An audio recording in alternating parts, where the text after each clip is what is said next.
మొత్తం జీవితానికి సరిపడా ఏడ్చినట్టున్నారు. చంద్రరావు గారు, ఇవిగోండి వజ్రాలు. ఇవి పోలీసులకి ఇచ్చి నా భర్తను తీసుకురండి. నాకు డబ్బొద్దు, కార్లు సంపదలు ఏమీ వద్దు. నా జీవితం నాకు కావాలి. నేను, నా భర్త, నా కూతురు, అంతే నాకు చాలు. పోలీసులకి వజ్రాలు కావాలి, వాటితో పాటు వాటిని దొంగిలించిన వాళ్ళు కావాలి. ఈ వజ్రాల మూలంగా నాకు మనశ్శాంతి లేకుండా పోయింది. ప్లీజ్ చంద్రరావు గారు, ఇవి మీ దగ్గర ఉంచండి. అంటే నా మనశ్శాంతిని పోగొట్టుకోమంటారా? చంద్రరావు గారు ప్లీజ్ ప్లీజ్. అప్పుడు కలలు, ఇప్పుడు కన్నీళ్ళు. ఇవి నేను పోలీసులకి ఇచ్చే వరకు మీ దగ్గరే ఉంచండి. తీసుకోండి. అణుశక్తిలో అమెరికా, జనశక్తిలో చైనా, అవినీతిలో ఇండియా ముందున్నాయంట. ఆపండి. సిగ్గుతో తలంచుకోవాల్సింది పోయి ఏదో దాంట్లో ముందున్నాం కదనా ఓ తప్పండి కొడుతున్నారు. ఇది భారత ప్రధానిగా నేనంటున్నటువంటి మాట కాదు, పత్రికలు ఏగుతున్నటువంటి విషయం. Sorry sir. మనకు కావాల్సింది అవినీతి కాదు, వజ్రాలు. వజ్రాలు లాంటి ప్రజలు. కంగ్రాట్ సార్, మీ సూట్ కేసు పట్టుకెళ్ళిన వాళ్ళని ట్రేస్ చేశాం. ఈరోజు వాళ్ళని పట్టుకుంటాం. వాళ్ళని మీరు పెట్టుకోండి, వజ్రాలకు పంపించండి. ఇంకోటి, ఈ విషయం రికార్డుకి ఎక్కకూడదు, పత్రికల్లో రాకూడదు, అపోజిషన్ వాళ్ళకి తెలియకూడదు. Okay sir, I will take care of it. ఇక సభ ముగిసింది. తప్పట్లో వాళ్ళే నేనా? అందరూ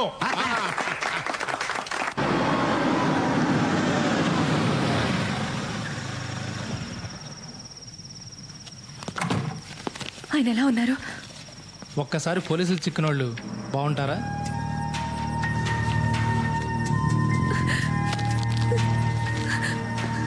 అసలు ఇదంతా నా మూలంగానే జరిగింది. ఏడవకండి స్వరాజ్యం గారు, మిమ్మల్ని మీ పాపను కూడా పోలీసులు కిడ్నాప్ చేశారని కోర్టుకి చెప్పబోతున్నాను. జస్ట్ 2-3 డేస్లో మూర్తి బయటకు వచ్చేస్తాం. ఓకే, నేను బయటికి వెళ్తున్నాను.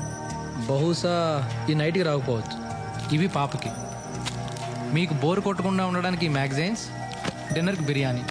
మరి నేను వెళ్ళనా? Good night.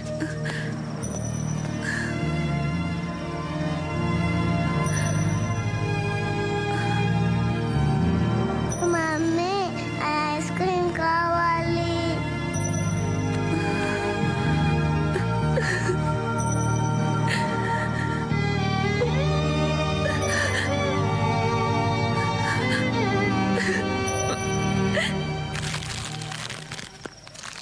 అమ్మా, ధర్మం సైతలే.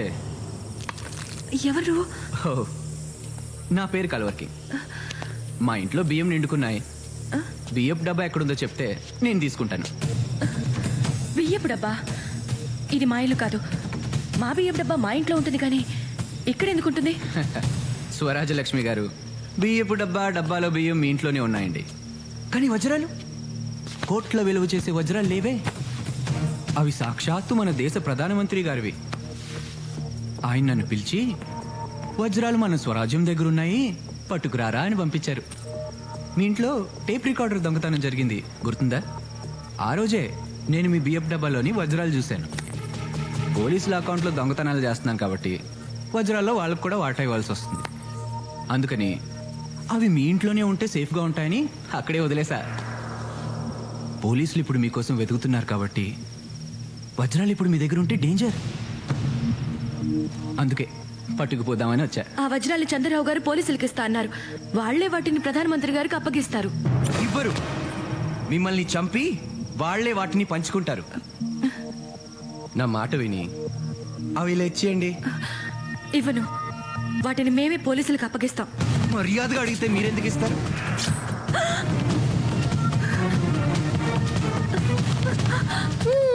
ఇద్దరిని చంపి నేనే పట్టుకెళ్తా వాటిని. చంద్రరావు గారు వస్తే నీ పని అయిపోతుంది. అప్పుడు దాకా బ్రతుకుండాలి కదా మీరు. అయినా చచ్చాక వజ్రాలతో ఏం చేస్తారు? పట్రాపో.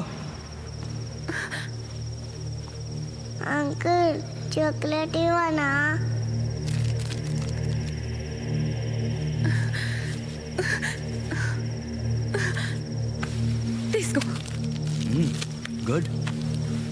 గుడ్.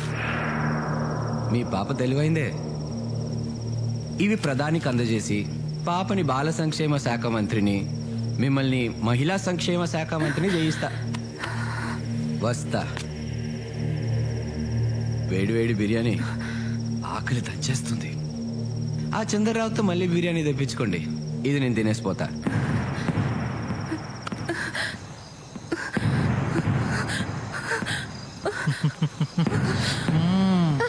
I love you. చిచి, ఒసే స్వరాజ్యం, ఎంత పిచ్చి మాలో కానివే. స్వరాజ్యమా? అదేం పేరు చండాలంగా? చూప్. రాజ్యం డార్లింగ్, ఈ లోకంలో చంద్రరావు అనేవాడు ఒకడు ఉంటాడని నీకు తెలియదా? చంద్రరావు నిజాయితీ పరుడు, చాలా మంచివాడు. మంచితనాన్ని ఎలా క్యాష్ చేసుకోవాలో మన దగ్గరే నేర్చుకోవాలి.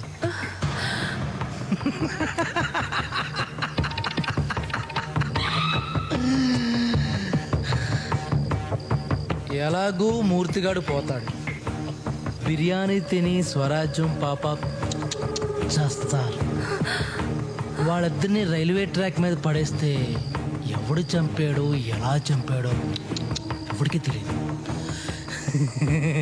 చంద్రరావు మాత్రం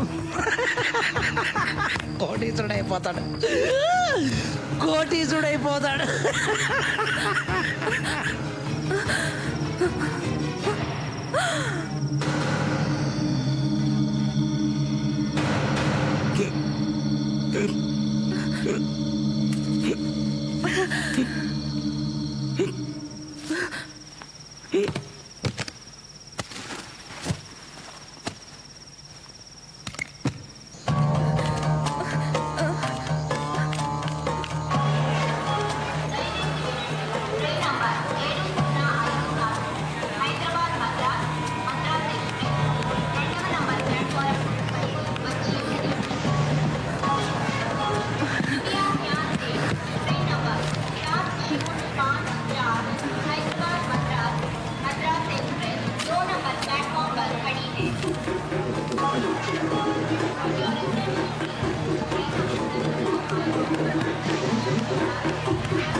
ఆ పొద్దున రండి మేడం. అర్జెంటుగా కలవాలయ్యా. కుదరదు మేడం, ప్లీజ్ చెప్తున్నాను కదా. ఒక్కసారి ఇప్పుడు కుదరదు. ఒక్కసారి అయ్యా ప్లీజ్. సెక్యూరిటీ, ఆ మేడం. తన లోపలికి పంపించు. నువ్వురా. వెళ్ళండి.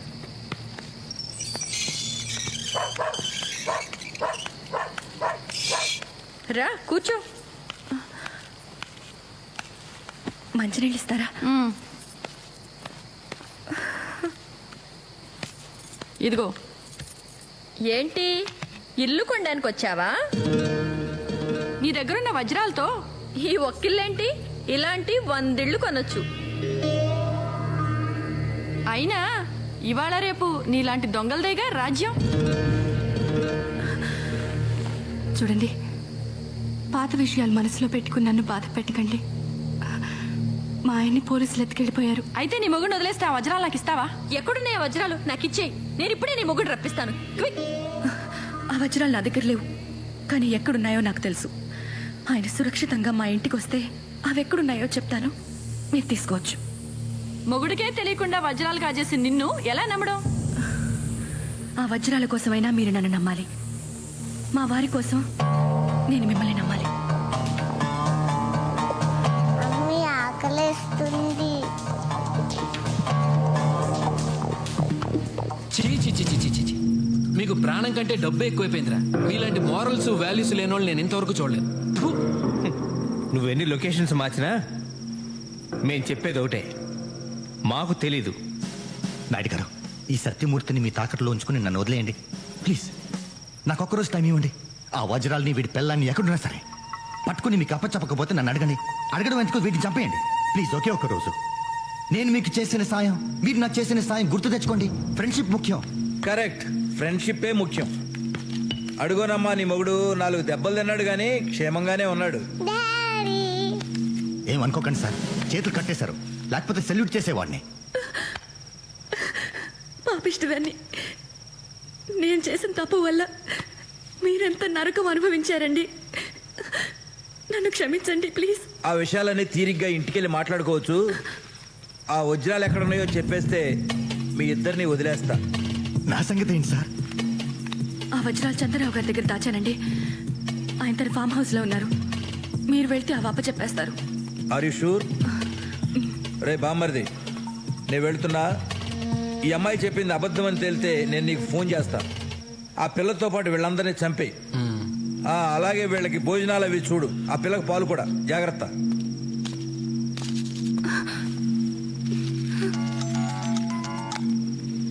హలో రేయ్, నేను చెప్పేది జాగ్రత్తగా విను. చెప్పు బావా.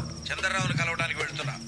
వజ్రాలు దొరికిన వాళ్ళని చంపాయి, దొరక్కపోయిన వాళ్ళని చంపాయి. వజ్రాల విషయం తెలిసిన వాళ్ళు గాని చూసిన వాళ్ళు గాని బతుకుంటే మనకు ప్రమాదం. ఓకే బావా.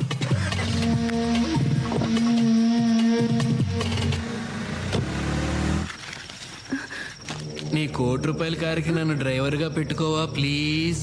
తోలి పెడతా. ఓహో, తమరికి నా ఫేస్ నచ్చలేదు కదూ, ఇప్పుడు నా బ్రెయిన్ కూడా నచ్చదు.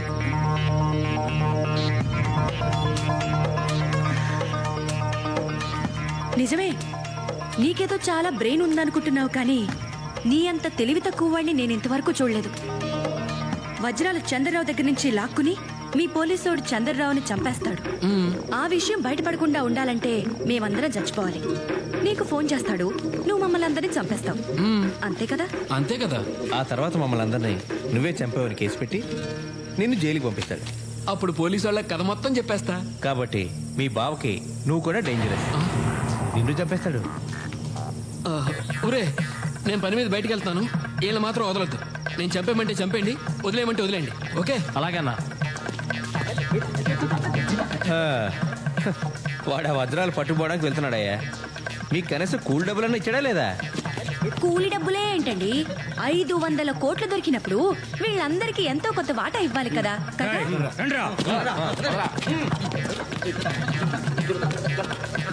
అరే సిరి, వెళ్దారా. నాకు అన్యాయం చేయకండి రా. నా కట్లు ఇప్పితే ఆ కోట్లలో కోర్టు కోసం నేను కూడా ట్రై చేసుకుంటాను రా. రే, ఫ్రెండ్షిప్ ముఖ్యం రా. రే, నీకు ఫ్రెండ్షిప్ ముఖ్యం కాదా? రే, నేనే అసలు నిద్రట పడుతున్నాయా నీకు? సారీ సార్, అదే తెలియట్లేదు. తెలిస్తే చెప్పనా మీకు? ఎన్ని చెప్పలేదు? చెప్పావు. సిబిఐ డైరెక్టర్ మార్చమన్నావు, మార్చాను. ముఖ్యమంత్రి మార్చద్దన్నావు, మార్చలేదు. అర్థమైన వాళ్ళతో మాట్లాడమన్నావు, మాట్లాడాను. నేను ఇంకోటి చెప్పనా? ఇప్పుడు ఆ దేవుడు ఏది చెప్తే చేయమని నా ఉచిత సలహా. 7 కొండల వాడ, నా పిఎం పోస్టు ఓడకుండా దీవించు. ముందు మీ టవల్ ఓడకుండా చూసుకోండి.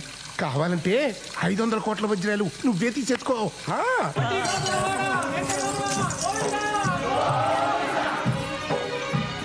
తిరుమలలోని శ్రీ వెంకటేశ్వర స్వామి హుండీలో అజ్ఞాత భక్తులకు 500 కోట్ల రూపాయల విలువైన వజ్రాలు వేశారు. ఇంత మొత్తంలో కానుకలు వేయటం ఇదే మొదటిసారని దేవస్థానం అధికారులు చెబుతున్నారు. ఇప్పుడు ఒక చిన్న బ్రేక్. నీ ముందు నేను ఎంత స్వామి? 7 కొండల వాడ, వెంకటరమణ, గోవిందా గోవిందా. హరి హరి హరి హరి శ్రీ హరి ఇదిగో స్పెషల్ ఆఫీసరు, చెప్పండి సార్. మన పేరు బయటికి రాకుండా ఉంటే షిరిడి సాయిబాబాకి భారతరత్న ఇప్పిస్తారని మొక్కున్నానయ్యా. దాని ఏర్పాట్లేంటి చూడు.